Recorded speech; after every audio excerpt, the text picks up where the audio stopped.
Hi doves, welcome back to my channel. So today I'm going to be copying the one and only Dimwango, and the reason why I'm copying her today is because I've been lately inspired to share my story. I love the way Dimwango is open, like she will tell you what it is, how it is, and how it should be in the most humbling way. So today I'm also going to be sharing my story, how I reunited with my mother after 4 years.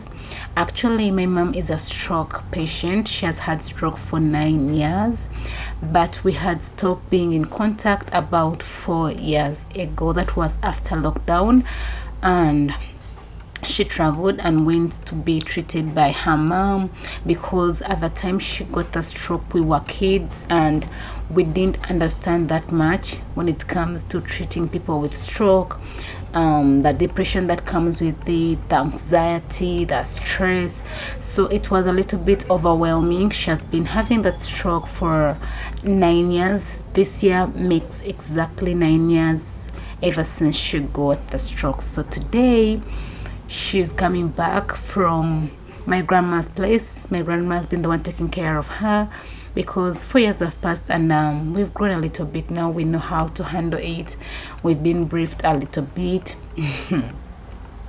The experience where it all began was a little bit overwhelming. When we left hospital and came back home, we were by ourselves. Everyone ran away. Do you know how those things happen when everyone called in and were like, oh, what is your mother suffering from? They're like, stroke. And like, oh, stroke patients never get better, so people would just not come back. They would not call back. It was overwhelming. And shortly after, COVID-19 came in and the stress doubled. It was us and our mom by ourselves. My mom is a single mom, so it was too much. And then my brother, who is a little bit older than us, but he's also young, not that old, was the one taking care of the situation until my grandma stepped in and she said, you know what, let me take care of her for this while. So my mom left the city in 2020 and she has just returned back to the city in 2025. And yeah, it's been those years, 5 years or 4 years, and yeah, we can now take care of her. At least now we are a little bit grown. We know, we've done our research, we've talked to doctors, people we've consulted. Every time we go to hospitals, we know, every time we go to hospitals, we tell people, oh, we have our mom, she's a stroke patient. What is your advice? What can we do differently? What should we do? People have recommended a lot of things like drinking cloves, turmeric, garlic, different types of exercises. We've been searching and reading and making sure we do understand everything. So I'm copying Dimwango today because I see how she shares her story, how she never hides things from the public.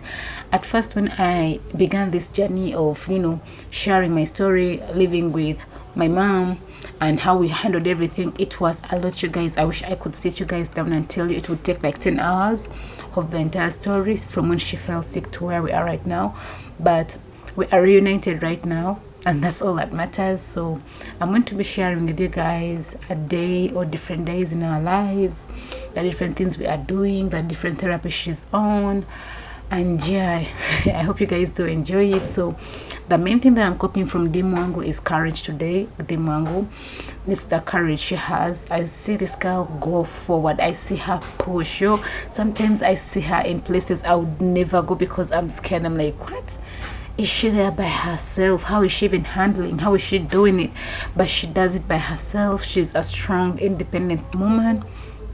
And that's so inspiring at the end of the day to see a fellow young girl do it and, go all over the world by herself and make her dreams come to pass. So that courage is what I'm borrowing today. It's what I'm sharing with you guys today. The courage to talk about stroke patients, and the things that come with treating a stroke patient. You guys, it's not easy. You will get depressed, you will get anxiety, people will run away from you, everything will turn around. You guys, when I tell you everything turned around 360. But it's a story, a long one, and I'm hopeful that one day but we'll be done with this story someday. I'll tell you guys everything. I'm going to bring you guys on a full journey. It's gonna be a roller coaster. I hope you guys sit tight.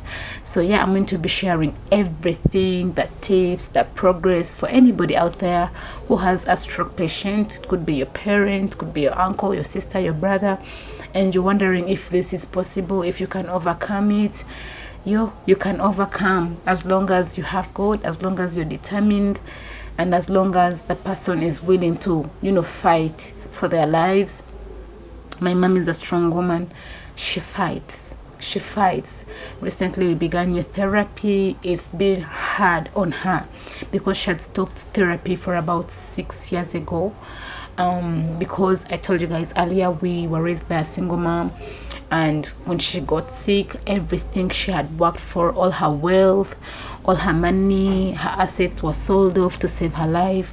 So we went bankrupt and everything just went down. So when we treated her for the first 3 years, everything we had got first spent and the money was done. So she had to take a break from treatment, and that took 6 years until now. My brother got a job, and now we can be able to afford therapy slowly.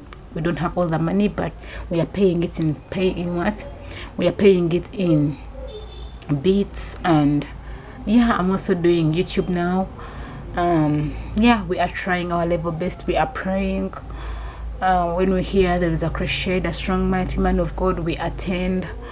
We are doing everything that we can in our power to make sure she gets back on her 2 feet, and she regains her mobility, and she gets back to her life. The good thing, my mom has faith. She's a woman of faith. She's very hopeful, and she prays. When I tell you, she's the first person at church every Sunday, Wednesdays, Tuesdays, Thursdays. When she goes for those services, she's the first person. And then now she's gotten the attention of pastors. They're praying for her. And yeah, we hope one day this will all just be a story we tell, and we'll have her in good, perfect health. So it is what it is. So you guys, my name is CLARISHIAN.B, and yeah, that's my story, and I'm going to be taking you guys on a journey, on a roller coaster. I was first afraid of sharing because I thought people would think, oh, she just wants support, she just wants money. Of course people say such things, but me, I just want to share the story. I want to encourage someone out there. I want to let someone know that it's possible for someone to get a stroke and overcome it, and also educate you guys on how to be patient and loving and enduring to your patients, and how to move on clearly, how to avoid depression, anxiety, worry, fear, how to still have your life while you treat your parent, because for a small while we all lost our momentum. Like, everything was dispersed. My brother couldn't work well, we couldn't do what we were doing well because everything had changed, the routines had changed, everything had gone to the left. But now we gain momentum, we've studied through it, we've learned through it, and I want to educate people. I want to share that with people. So if anyone feels compelled to help, support, the money they send will be used well, of course, to contribute on her therapy sessions, her exercise sessions, improve on her medication and diets. Yeah, we would love that kind of support, but I'm not going to manipulate my followers. I'm not going to force someone into doing it. So yeah, it is what it is. I just want to share my story, and I hope someone is inspired, and I hope someone is lifted, and hope it does help someone today. So yeah, till next time, stay tuned. It's your girl CLARISHIAN.B.